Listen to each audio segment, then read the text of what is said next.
जिल्लानि माखासे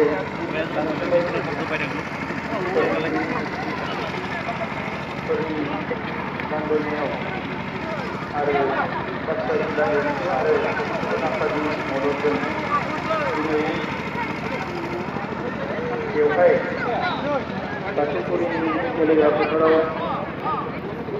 थांनाय 29 जानुवारियाव जालांनाय बिटिआर गोरोबथा बिनि आगानगिरि आरो लोगोसे आफादफोरखौ बरायनाय बे हाबाफारियाव बाहागो लानो हानाय एनडिबि प्रग्रेसिभनि गुबुन गुबुन बिबान लानानै दैदेनगिरि जाबोनाय मानगोनां गेलेमा लोगोसे एनडिबि प्रग्रेसिभनिनो दैदेनगिरि बि बड'साजों लोगोसे बिथांमोननि दैदेनगिरि लोगोफोर एनडिबिएसनिफ्राय बाहागो लाफैनो हानाय दैदेनगिरि बिथांमोन दुलाराय बर' फरायसा आफादनि बारग' आफादगिरि लोगोसे बर' थुनलाइ आफादनिबो बारग' आफादगिरि बिथां बारग' लेङाइ आफादगिरि दीपक बसुमतारी बाहागो लानो हानाय थुनलाइ आफाद आरो गुबुन गुबुन आफादनि मानगोनां दैदेनगिरि नोंथांमोन सिबिनां रायजो राजा नोंथांमोन आङो बे समाव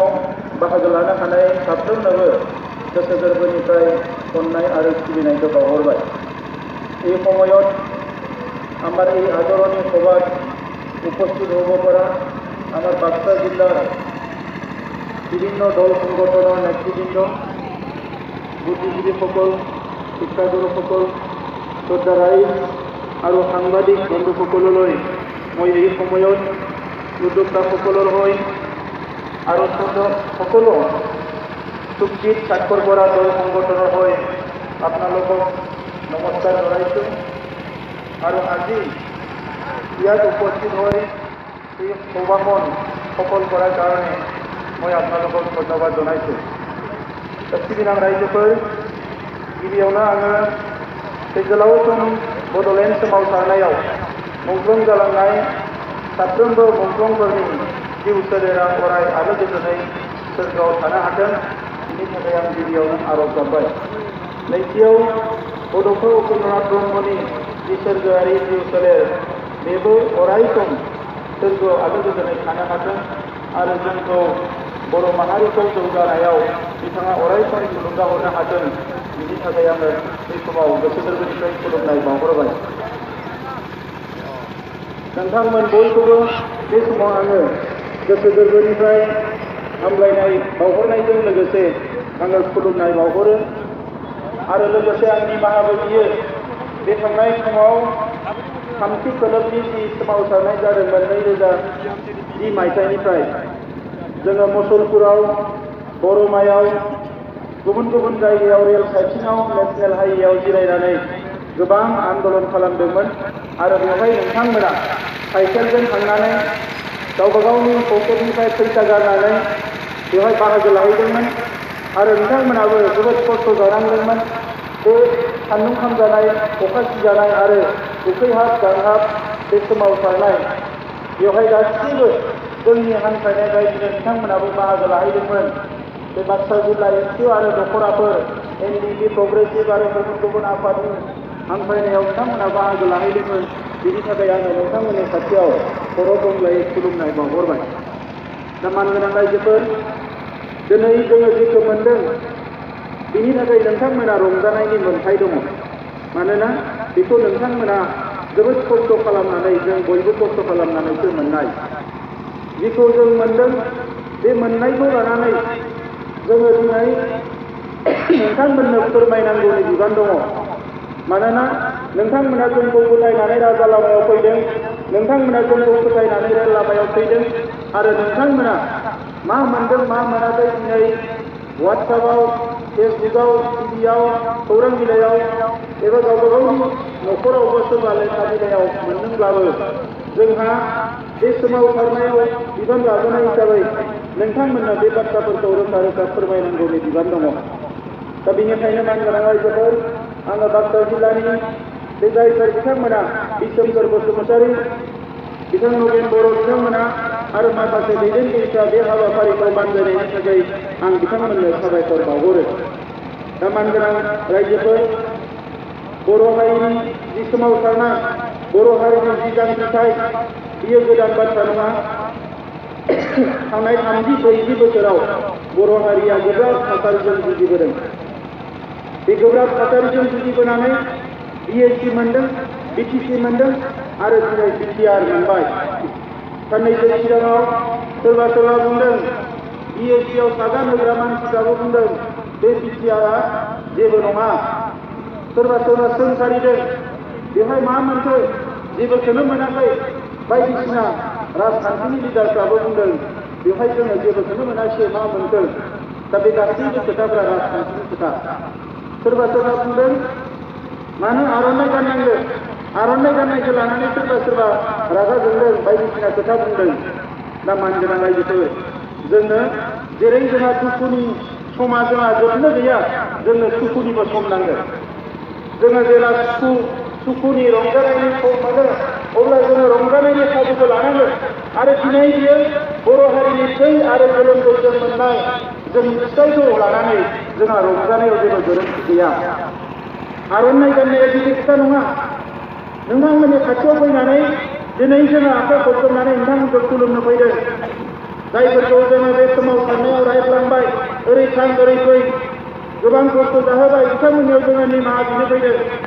आरो लोगोसे दिनै जिथु मोनदों जोङो, बियो जोंनि मुंख्लंफोरनि बाउसोमनायाव, गावनि जिउ बाउनायाव। बेनिखायनो मुंख्लं न'खरनि बेवहाय जाय फैदों बिथांमोननि खाथियाव आङो गोसो गोरबोनिफ्राय खुलुमनाय बावहरो। दा मानगोनां रायजोफोर, BSC मोननाय समाव बै लिडारफ्रा बै समनि थासारिखौ बुजिनानै गोरोबथाखौ खालामदोंमोन। BTC मोननाय समाव बै समनि दैदेनगिरिफ्रा बै समनि थासारिखौ बुजिनानै गोरोबथा खालामदोंमोन। आरो दिनै BTR जि गोरोबथा जाबाय, बियो दानि समनि थासारि। जोंखौ बुंदों आलादा रायजोखौ गारबाय नामा, बड'लेण्डखौ गारना फैनानै सारेन्डार खालामबाय नामा, बायदि। बड'लेण्ड सोदोबा मुलुगनिफ्राय मालाबाबो जोबनाय नङा रायजोफोर, आरो बिसोरावबो फोजोबनो मोननाय नङा। मानोना बड'लेण्ड सोदोब मोनसेयानो जोबोद पावारफुल सोदोब। बे सोदोबजों बर' हारिया थांना थानायनि सिमां नुयो। बे सोदोबजोंनो बर' हारिया खौसे जायो। बे सोदोबजोंनो बर' हारिया जुजिनायनि गोहो मोनो। बे सोदोबजोंनो बर' हारिया राव, थुनलाइ, हारिमु, गावनि खेराइ, बागुरुम्बा, आर'नाइ गासैखौबो गोसोखाङो। बे बड'लेण्ड सोदोबानो जोंनि जिउ, बेजोंनो जोङो बर' हारिया थांनानै थाबोदों। आरो बेनिखायनो आं बुंदों बड'लेण्ड सोदोबा जिउ रेखा जोंनि हारिनि। बेनिखायनो दिनै सोरबाया बुंनाय बायदियै जोङो बेखौ दिनै रावजोंबो सारेन्डार खालामाखै। दिनै समनि थिननाय बायदि मावदों। जोङो समनि थिननाय बायदि हाबाफोरखौ जोङो मावदों। दिनैनिफ्राय नायहरोबा नुगोन बै BSC सुक्ति खालामनाया गोरोन्थिमोन नामा, BTC सुक्ति खालामनाया गोरोन्थिमोन नामा, दिनै जेरै BTR सुक्तिया गोरोबथा खालामनाया गोरोन्थि होननानै बुंदों, बै समखौ नायहरोबा गोरोन्थि नामा, जोङो बेबायदि नुहरो। नाथाय बे गोरोन्थि नङामोन। मोनसे समनि सावरायनायखौ जाय बोजबनानै लानो हायो, गनायनानै लानो हायो, बे हारियासो मुलुगाव थांना थानायनि गासैबो मोनथाय आरो लामाखौ मोनो। जोङो आसामाव नायदो, असमाव आसाम आन्दलन जादोंमोन। दिनैनिफ्राय 85 बोसोर, 1985 मायथाइयाव 34 बोसोर बारबाय। बै समनि गोरोबथा, बे 34 बोसोर सिगाङाव गोरोबथा खालामनाय आसामनि जि गोरोबथा जादोंमोन 85आव, दिनैसिमबो बियो इमप्लिमेन्ट जाजोबाखै। बिनि गोबां दफाफोरा दाबो इमप्लिमेन्ट जायाखै। नाथाय बे 33 बोसोराव बर' माहारिया मोनथाम एकर्ड खालामबाय। जोङो रावखौबो नेनानै थाया रायजोफोर। जोंनि हारिया रैखाथि मोननांगोन, जोंनि हारिया जौगानांगोन। नांगौबा बिनि थाखाय थै होगोन, जिउ होगोन। बिनि थाखाय बर' हारिया जेब्लायबो थियारि। आरो बेबायदि हारियासो मुलुगाव थांना थानायनि जग्य होननानै आं बुङो। बेबायदि हारियासो थांना थानायनि जग्य। ओंखायनो आं नोंथांमोनखौ खावलायनो सानो, दिनै जोङो गोरोबथा खालामनानै फैबाय। राजा लामानि आन्दलना जानाय नंला साननैसो, मोनसे समहालागै जानाय नंला, रेल लामानि आन्दलना जानाय नंला। नाथाय दिनै बे समाव जोङो मा खालामदों, जोंहा सोमावसारनाया जांख्रिथाया बेल' नङा, आलादा रायजो बिनायावल' जांख्रिथाय नङा, पलिटिकेल राइट बिनायावल' जांख्रिथाय नङा। बेजों लोगोसे आरोबाव हारि दानायनि, सोलोंथाइ जौगानायनि, समाज फोसाबनायनि, आइजोफ्रा जौगानायनि, लाइमोनफ्रा, सेंग्रा सिख्लाफ्रा खामानि मावनो मोननायनि, रांखान्थि जौगानायनि, न'खर संसारखौ जोंहा मोजां खालामनायनि गासैबो जोंहा गोबां खामानि दङ। जायफोरखौ मावनो हायोब्लासो बे हारिया मुलुगाव गेरेमसा हारि जागोन। दा बेनिखायनो रायजोफोर BSc मोननाय समावबो रायलायदोंमोन लिडारफ्रा साननैसो जिरायथ'नि बिनि उनाव आरो दावखोफिनगोन। BTC मोननाय समावबो रायलायदोंमोन साननैसो जिरायथ'नि आरो दावखोबावगोन। न' बांखौ फाहामनानै लानानै दा दिनै BTR मोनबाय, बेवहाय बेसेबांबा गोहो दङ। बेखौ लानानै बर' हारिया दिनै जोंनि न'खरखौ फाहामनायजों लोगोसे, जोंनि समाजखौ फाहामनायजों लोगोसे, जोंनि गामिखौ थिग खालामनायजों लोगोसे, जोंनि ओनसोलखौबो जों मोजाङै साबना हामना खालामना लानानै जोंनि इयुननि लामा हान्थिनायखौ जोङो थिग खालामनांगोन। मानगोनां रायजोफोर, नोंथांमोना नुखाबाय टिभियाव बायदिसिना मबाइलफ्राव आङो मोनसे खोथाखौ बांसिन गोसो होनानै बुंदों। जेला प्राइम मिनिस्टार नरेन्द्र मोदी फैदोंमोन दाख्लैयो, बिथांखौ जों साबायखर होनो बावदोंमोन, साबायखर बावनो लिंदोंमोन। बेवहाय बिथाङाबो फैनानै बुंदों जे दिनै इन्डियानि भारतनि मानसिफ्रा सोलोंनांगौ दङबा बे बर'फोरनिफ्राय सोलोंनांगौ दङ होननानै। बेसेबांबा मोनसे गाज्रि थासारिमोन, रावबो साननोनो हाया। दिनै जोंनि हाथियार लाग्रा हान्जाफोरखौ गावस्रा होजोबनानै मोनब्रै ग्रुप खालामबायमोन। नाथाय बे मोनब्रै ग्रुपआ खनसेनो थांनानै सिगनेसार होबाय। दुलाराय बर' फरायसा आफादा NDP प्रग्रेसिभ बोसोरथाम सिगांनिफ्रायनो जोङो गभर्नमेन्टजों सिगाङाव खामानि मावबाय थादोंमोन जे मोनसे गोरोबथा खालामथारनांगोन। जेब्ला गभर्नमेन्टआ जोंनि सिमायाव अरनांगौ होननाय खोथाखौ मानियाखैमोन, सानजाथिंजाय जोंनि सिमाया लावलांनांगौ, खोलाथिंजायबो अरनांगौ, बेफोर खोथाखौ जेला गभर्नमेन्टआ मानियाखैमोन जोङो सागान होनो थियारि जायाखैमोन। ओंखायनो दिनै बियो लेट जाबोबाय थादोंमोन। जेला गभर्नमेन्टआ मानिबाय, भारत सरकार, आसाम सरकारा मानिबाय जे जोंहा सानजाथिंजायबो गामि सोनो हासिगोन, खोलाथिंजायबो गामि सोनो हासिगोन, बिनि सिमाया अरसिगोन, अब्ला जोङो मानिनानै लाबाय जे जोङो बे गोरोबथाखौ जों खालामगोन। बे गोरोबथायाव बिनिखायनो आङो दिनै NDPSखौ साबायखर बावो। बिथांमोना सोरबा म्यानमाराव दङमोन, हाग्रायाव दङमोन, दिनै फैनानै थाहैनो होबाय। बिथां रन्जन दैमारिनि ग्रुपआबो बिथाङा गावनो जेलाव दङमोन, नाथाय बिथाङाबो दिनै फैनानै बेवहाय थाहैनो होनानै दिनै जोंहा मोजां मोनसे गोरोबथा मोननो हाबाय। आरो लोगोसे दिनै NDP प्रग्रेसिभआथ' नांबाय थादोंमोनानोखा।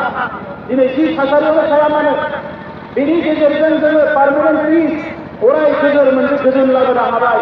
दिनै बयबो ज' जानानै जोंनि हाथियार हमबाय गणतान्त्रिक संगठन रिभलिउसनारिफ्रा ज' जानानै जोङो बे थासारिखौ दानो हादों। बे गोरोबथानि गेजेरजों गोबाव बोसोर न'आव गैयै गावनि फिसा हौवाखौ दिनै गावनि बिमाया न'आव मोनफिनसिगोन। जोंनि सोरबा बिनानावा दिनै गावनि फंबायखौ, बिदाखौ न'आव मोनफिनसिगोन। सोरबा गावनि गथ'खौ गारनानै हाग्रायाव थांदोंमोन, बिसोरो मावरिया बायदि जाहांबाय उन्दै गथ'फ्रा। बिमा बिफा गैजायै बेसेबांबा बोसोरनि उनाव दिनै बिफा मोनफिनबाय। दिनै बै न'खरा दिनै बेसेबांबा मोजां सुख सान्तिनि न'खर जागोन। दिनै बेखौ जोङो बेवहाय खालामनो हादों। बे गोरोबथानि गेजेरजोंनो दैदेनगिरिया जेलनिफ्राय ओंखारदों। बे गोरोबथानि गेजेरजोंनो भिजिटेटिभ केम्पनिफ्राय सेंग्राफ्रा न'आव थांनो हानाय जाबाय। बे गोरोबथानि गेजेरजोंनो हाग्रायाव थानानै दिनै गावथार जाहां गाबोन गावथार जाहां जोंनि सेंग्राफ्रा न'आव फैनो हानाय जाबाय। बेयो बेसेबा गिदिर खोथा रायजोफोर। दिनै बेखौनो बयबो दिनै बुंदों जे आसामनिल' नङा, सा सानजा भारतनिल' नङा, हादोरनि मानसिफ्रानो बेखौ सोलोंनांगौ। मानोना दिनै सा सानजा भारतावबो गोबां सिलाय लाग्रा ग्रुप दङ।